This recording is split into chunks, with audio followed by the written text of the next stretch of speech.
السلام عليكم، ازيكم؟ النهارده هعمل معاكم طريقة معجنات حلوة جدا، اللي هي الأقماع أو القراطيس، زي ما هنشوفها مع بعض بعجينة سوفت. هنبدأ بالمكونات. أنا استخدمت كوبايتين ونص من الدقيق، وفي الوصفة دي أنا كل الحاجة استخدمتها باللي هي الأكواب المعيارية زي ما انتوا شايفين.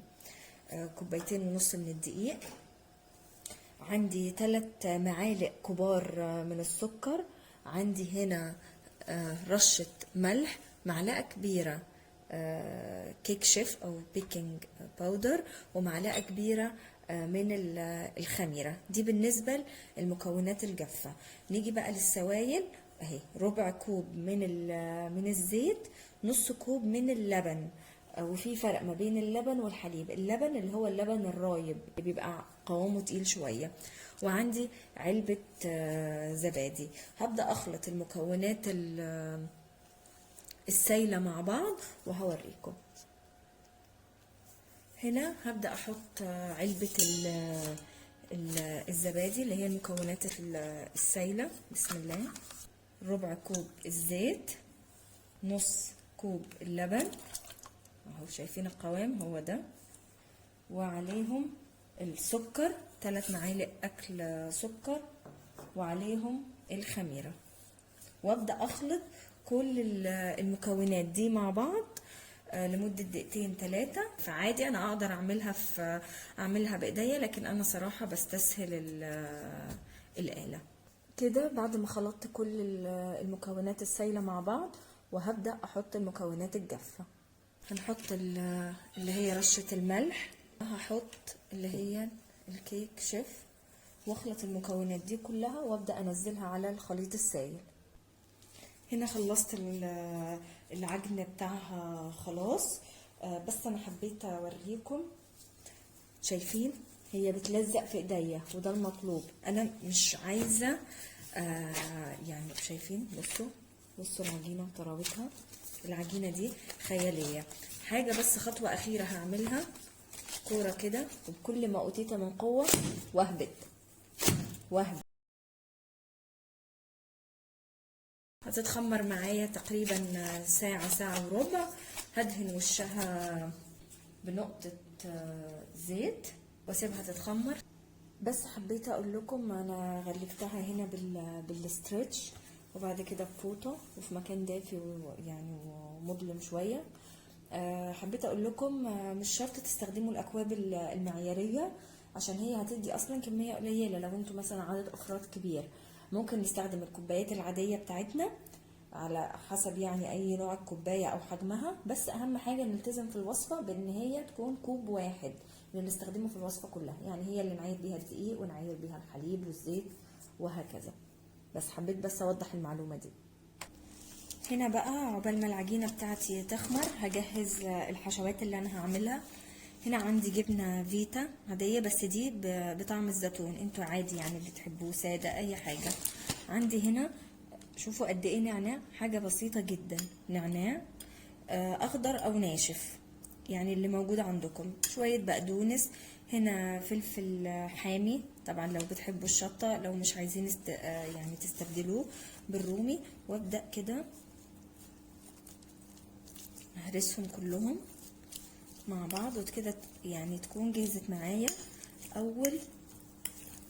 اول حشوه.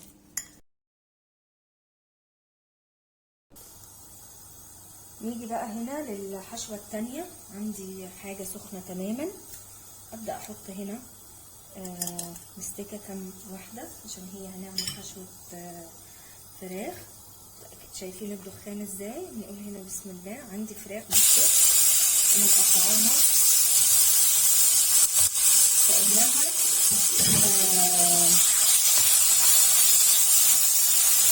كأنها مفروم، مقطعها صغير جدا.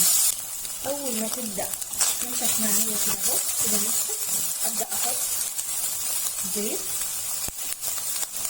عندي هنا دي واحدة بصلة انا مقطعاها على ايديا او في الكمامة زي ما تحبوا يعني. شايفين هنا لون البصل بدأ يديني اللون ده ازاي حلو. بعد كده هحط مكعب ماجي.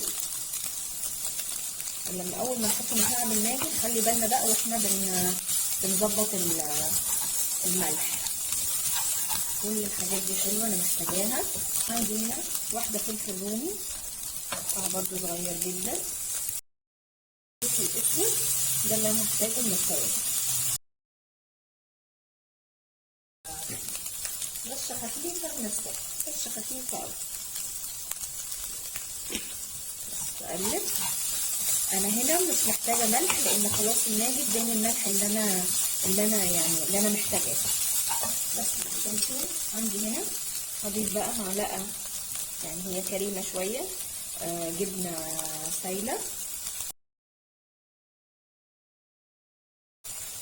معلقه قشطه من اللي هي القشطه دي تقريبا. الحشوه عندي كده جهزت. شايفين؟ بصوا جوسي جميله جدا. ورجعنا لكم هنا بعد ما العجينه عندي خمرت. قعدت معايا حوالي ساعه وربع.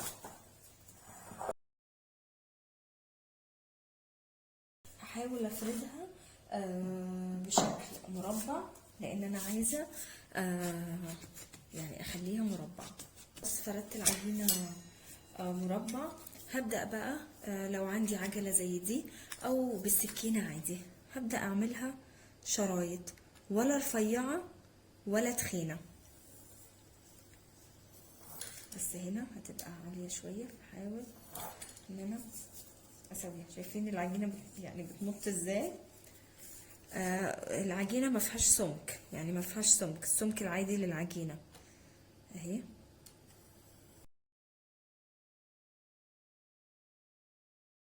كده خلصتها خلاص كلها. عندي بقى في الاقماع عندي ثلاث اقماع. شايفين؟ بصوا دي 3 مقاسات، ده كبير قوي، ده الوسط، وده الصغير. بصوا شايفين الفرق؟ وشايفين فتحات كل قمع؟ هي دي اللي بندخل من عن طريقها الحشوات. فانا يعني كل واحد على حسب ما يحب، بس انا بفضل القمع الصغير خصوصا لو في مناسبة في حاجة، يعني بيكون افضل. بس في النهاية ده شيء راجع ليكم. انا بستخدم القمع ما بعملش فيه اي حاجة ولا بدهنه ولا اي حاجة. ببدأ اسحب لي شريطة. بصوا اهي، احاول اقفل من هنا كويس،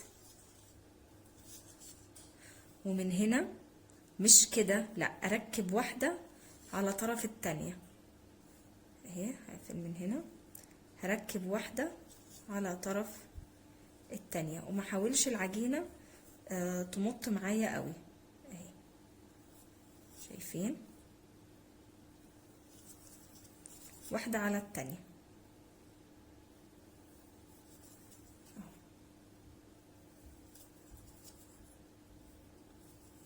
كده لحد ما بنخلص طول القمع كله اهي. انا عايزه بس اوريكم هنقفلها ازاي في النهايه. اي زوايد من هنا مفيش مشكله اهي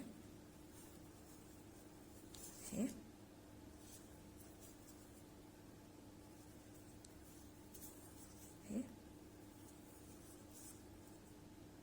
بس بسيب لي انا،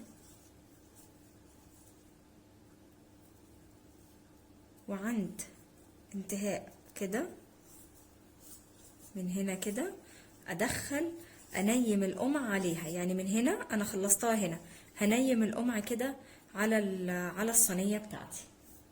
انا عايزه اوريكم واحده تانية لطريقه اللف.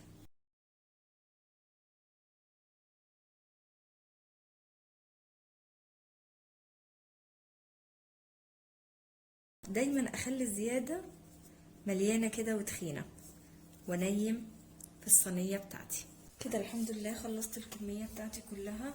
الكميه دي تقريبا عملت لي 27 قمع.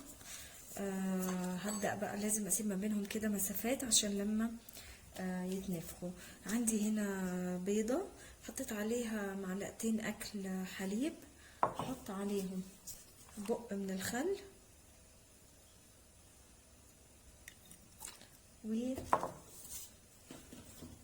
ومعلقة نسكافيه. ده بقى اقلبهم كده. اجيب بقى عندي فرشة وابدأ اعمل الوش، مكترش.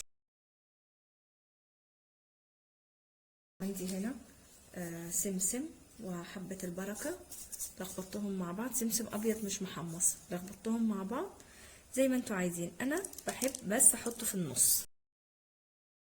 انا كده خلصت خلاص الكمية، هدخلها الفرن. انا كنت طبعا مشغله الفرن اول ما بدأت ادهنها بالبيض. هدخلها على حرارة 180، يعني مش هتقعد اكتر من 10 دقايق ربع ساعة، وهقول لكم بالظبط الوقت اللي خرجت فيه. انا لسه هم خرجاها من الفرن بالظبط، قعدت 13 دقيقة. شايفين نفخت ازاي وبقت جميلة.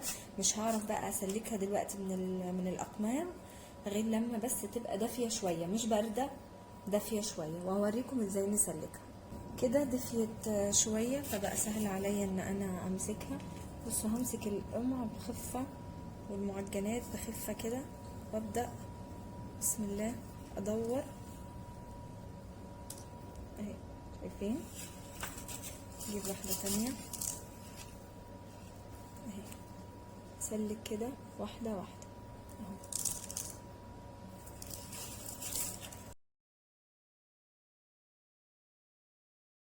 انا هنا كده بعد ما فرغتهم كلهم من الاقماع وعندي الحشوات جاهزة. بالنسبة لهنا عندي بقدونس انا يعني فرماه، ده لحشوة الجبنة. وعندي جزر مبشور، وده لحشوة الفراخ. حطيت هنا الجبنة عندي في قمع عشان يسهل عليا ان انا في كيس يعني حلواني، عشان يسهل عليا ان انا ادخلها، او عادي بالمعلقة. هفتحها هنا فتحة صغيرة، ابدأ اخد اهو بسم الله تحت لحد هنا كويس اهو، واروح جايبه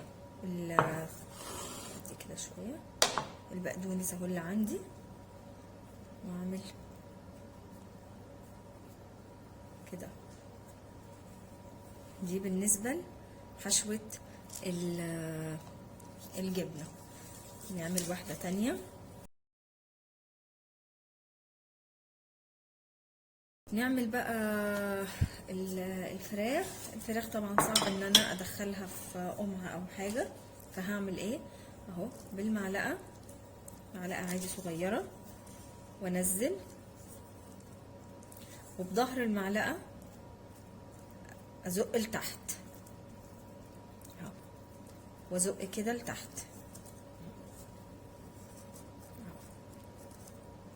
خلاص حسيتها ان هي اتملت كويس. بعد كده اروح جايبه عندي الجزر اهو، نفس ما عملنا في البقدونس.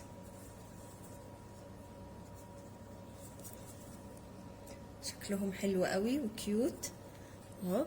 هبدأ بقى اخلص الكمية كلها ونشوف. عندي حشوات تانية، انا مش شرط احشي بمالح، انا ممكن احشي نوتيلا، احشي حاجات حلوة، يعني ما نتقيدش بالحشوات دي. الحشوات عندكم مجالها مفتوح. هخلص بقى وارجع لكم.